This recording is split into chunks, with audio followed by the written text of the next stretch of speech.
I will say, for the ones that are getting into the business, if you don't have your first deal yet, I would tell you be prepared to take down your first deal very soon. And the reason why I said it, anytime there's inflation or a recession or whatever the case may be, it's a great opportunity for real Right. estate investors, may it be residential or commercial. I would also focus on economies of scale.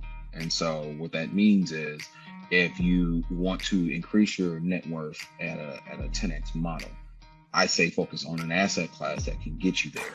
If Right. it's 10 units, if it's 5 units and higher, by all means do it. If you want to be a hands-on owner operator, by all means be prepared to roll your sleeves up and get your hands dirty and get in the trenches. And pay attention to the market.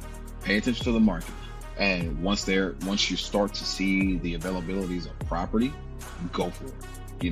Know your numbers, know your exit strategy, and once you know those two things, put your plan together and then execute.